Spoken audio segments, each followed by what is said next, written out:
that little hand over there, you're like, ah, he don't really want it. So in addition to the tape that they will watch from Game 1, you're telling me that Karl-Anthony Towns needs to watch and study the movie Semi-Pro with Will Ferrell as Jackie Moon. Remember how they'd throw it back in and he'd throw it back out and he'd always demand the ball back? You ever seen that movie? I missed that one. I only saw that one once. I don't remember that one. But let's just say like this. You never saw Semi-Pro? No, I didn't see Semi-Pro. I only saw it one time. On your flight back, you got to watch that movie. I got to watch that. You got to watch that movie. But I love Will Ferrell. He's hilarious in that movie. Let's just say for Karl-Anthony Towns, a lot of it's a mindset. It's a mindset. Yeah. At this time of year, but then he's reading different double teams because they were double teamed from the top.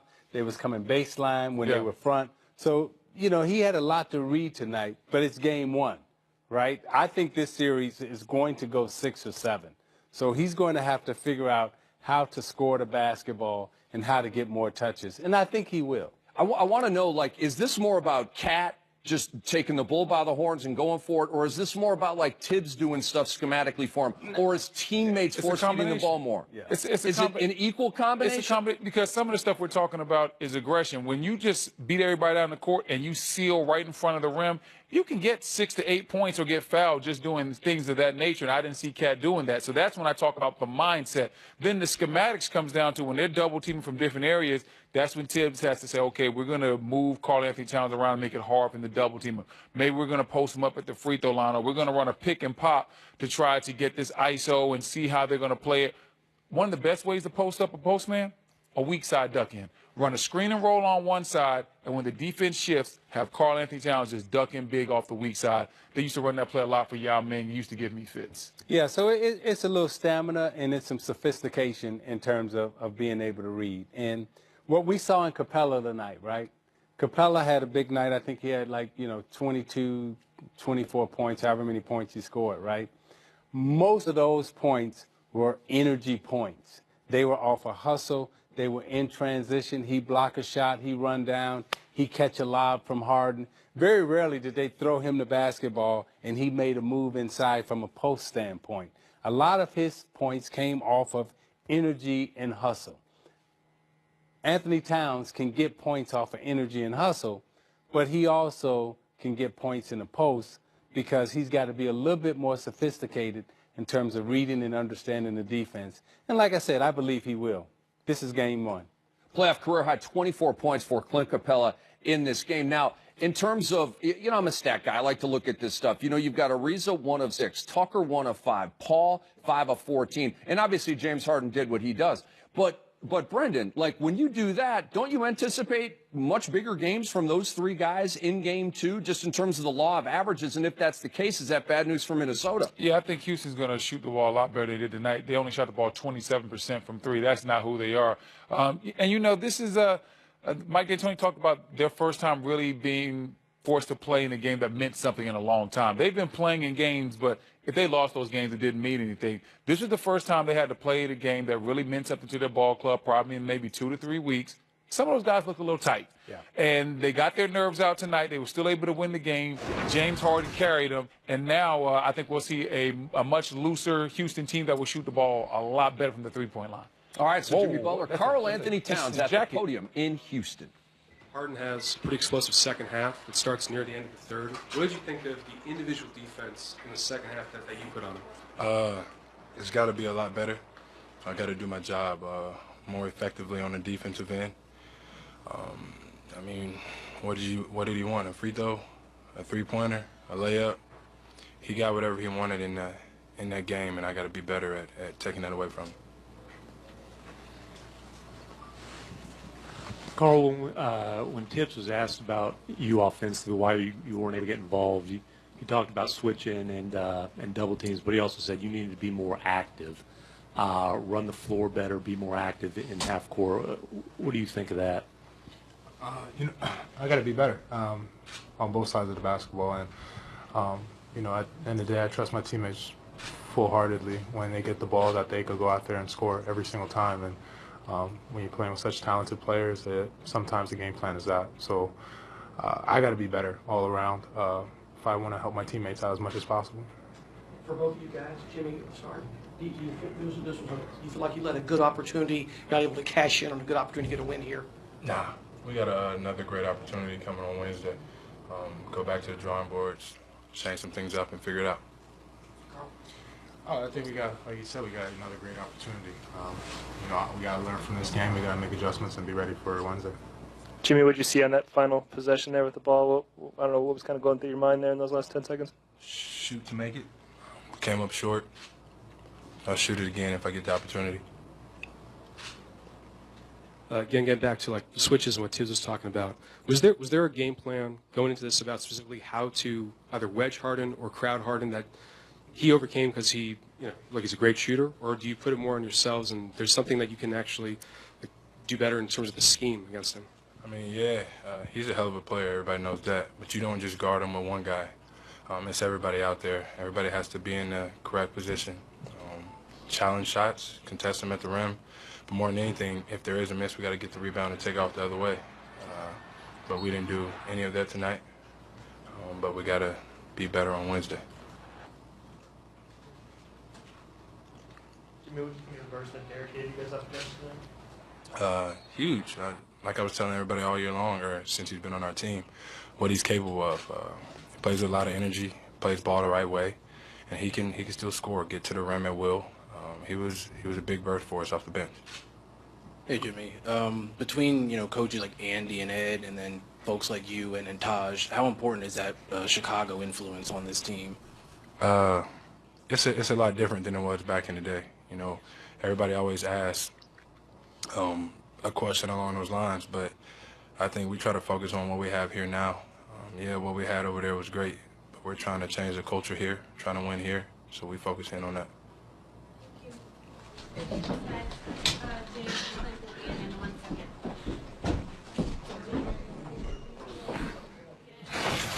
So a short and sweet presser there. Jimmy Butler and Karl-Anthony Towns, your game analyst, but you're also style analyst. Were you okay with the looks out there before we get into what they said? I like everything that I heard and saw because they're coming to work, right? They're not trying to style. They're not trying to do anything. I mean, this is lunch pail, two guys like, hey, I got to do better. I got to take responsibility. I got to be better. Woo, James, I see you. All three of them at once. I like it. James, I'm back in the bag just a little bit, man. Could you just kind of take us through what you were feeling down the stretch when you had to have those points and you started heating up a little bit? Honestly, I just tried to be aggressive and make the right play, and just things got slowed up a little bit.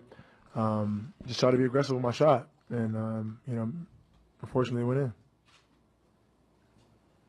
James, was there anything that you had seen in their defense or in the way they were defending threes or anything else that led you to think, start looking for your shot a little more? No, not really. I think I think if you got that aggressive mindset, good things will happen. So if they gave me if they gave me space enough where I can get my shot off, I shot it. And if they were pressuring me enough to where I can get by them and make a play for somebody else or myself, then I did that. And whether it's tonight, whether it's 82 regular season games, I'm gonna do the same thing. Clint, can you describe just how far your confidence has grown since you joined this team, got in this league? I mean, I remember 15 Western Conference Finals, Dwight was dealing with some issues, and you were kind of filling in then. 3 years later, you're putting up 24 and 12 and a key member of the best regular season team in the NBA. So, at first I was, like you said, it was just backing up Dwight Howard. I got an opportunity whenever he got hurt my first year, and then stopped playing good, finished hard at the rim. I was just trying to, that's what I'm still doing, which means come up with energy, run hard to the screen, and finish hard at the rim. I've been doing it consistently, and been doing it well. So this is why my opportunity became more and more, and now I'm staying and just try to do it consistently every night at a high level, and it's been doing well. Chris, you and James both, if you would, talks about what Clint Capella did the whole game, but especially the first half. Man, Clint was all over the place, man. Both ends of the court, offensively and defensively. His energy, it was contagious. You see him defending Cat, who's a tough cover in the post, and I'm low and I'm weak side, and I'm watching him go up for the hook, and I'm watching Clint block it, and then he's running. He was unbelievable tonight, and we're gonna need that all series. I mean, I've been here since Clint, got here, and he's developed. He listens and he works his butt off, every single day. And I mean, it shows for big moments like that. So, I mean, he has a long way to go, but hell of a job for game one. What do you think of that wacky free throw in the fourth quarter? Play kind of stopped, and all of a sudden they took off. Well, first of all, I shouldn't have missed a free throw. But I mean, I think he traveled, and then they got an easy point. It was kind of wacky, but luckily that didn't affect the game. Right. James, the way Clint started, and you were feeding him a lot in those first few minutes, did that force Cat to stay back a little bit? Did that create some of the openings that you would take advantage of as the game went on? Yeah, I mean, we've been doing that basically since me and Clint, the last few years, and whether he's like open for the lob or I'm able to get to the basket and finish. And a couple of times tonight I didn't finish well, and he came over and grabbed the offensive rebound. So there's no. I mean, we communicate, we talk about, different defenses and what the bigs are trying to do, but I think our effort and our energy takes care of all that. Chris, from an individual standpoint, I'm sure you would probably like to have played better tonight. How did you feel out there? We played great.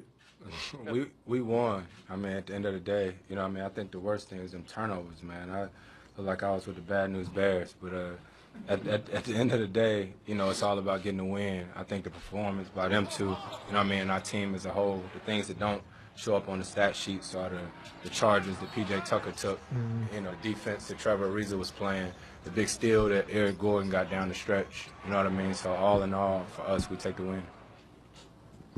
Clint, early on, you had the block on Cat. They kind of ISO'd you a little bit, and you were able. They didn't score on you there. Just what does that do for you, confidence-wise, when that happens? Yeah, I'm just trying to breathe this every night, which means I feel great whenever I get up on guards or whenever I'm in the post. I'm just trying to focus on what I have to do.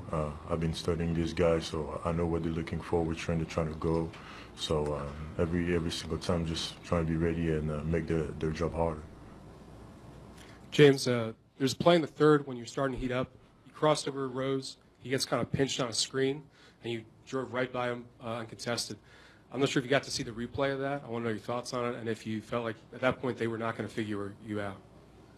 I didn't see the replay, but once again, just that mentality, that aggressive mentality, good things happen, and once I got by, Rose, no one stepped up, and so I went in for the dunk, but it's the playoffs, it's not about how great you shoot the ball, it's about just getting the win, and I mean, that's all that matters, so I think we shot, 10 for 37, we're shooters. We've been doing it all year long, and it's not going to happen every game, but throughout the regular season, we preach that it's not going to always be pretty. We're not going to always win games by making shots, a lot of threes. You got to find other ways to win games, and tonight was a perfect example. Chris, you play with a lot of talented, athletic big men who, can do a variety of things, but how unique is Clint with his age, his athleticism, his mobility to be able to do what he does within this offense, working with you and James? It seems like really fits your guys' styles. I mean, the sky's the limit for Clint. I didn't know Clint too well before I came here. You know what I mean? Besides hooping, all he do now is dance all the time. But aside from that, man, it's been perfect. Like, it's unbelievable the way that we get a chance to talk and communicate. And I know sometimes he get tired of hearing me and James, telling him set the screen this way or roll this way, man. But it's crazy. I mean, y'all know the record when we all play together, and I tell you, it's not because of me and James. You know what I mean? Like, he's really the X factor, because the threat of him at the rim is why I get my floaters, why I get my mid-range. So he's really the X factor. James, you referenced the three-point shooting earlier. How important was the success you guys had at the rim and in the paint early in the game in terms of setting a foundation for the team offensively? It's extremely important. I think every single night we take what the defense gives us, and tonight is a little bit of both. Unfortunately, we didn't knock down the three-ball well tonight, but game two that will be different. But just getting to the basket, finishing, not only myself but Chris in that paint, Clint finishing, just the entire team. We're not going to try to force anything. We're going to take what they give us and have confidence in our shot. That's all we've been doing, and that's the reason why we're here. James, in the fourth quarter there when y'all took the lead, I think you scored 11 points in a row. Can you tell me what it's like or describe what it's like when you're in a zone like that and you're able to take over the game? I mean, credit to the team. You know, we have guys out there that are able to shoot the basketball and create that spacing for myself and allow me a rim, you know, Clint at the rim, so the bigs are hesitant to come over and help. And then, you know, for me, you just go out there and try to get a bucket, you know, or make the right play. So, you know, got that mentality, go out there and just hoop, have fun. Chris and James, one of the things that you guys have said throughout the season, and Mike said, is that you can win without always making the shots. And tonight was one of those nights. You've done it a lot during the season. Does it help when you're having an off night that you have so many other things you can do to get wins? I mean, it also helps to have him, you know what I mean, go off of 44. We've had games like this throughout the season, and the biggest thing that I've learned, and I think our team knows, we don't stop shooting. You know what I mean? We still take the shots that we get, and coming into game 2, guess what? We're going to shoot them again, you know, because we have that confidence, and we played that way all season long. So we're just going to continue to play, and then we lean on our defense a lot of times tonight. It might not look like it as, you know, as much as they scored, but when we needed to get stops, we did. Thank you. Thank you. Thank you.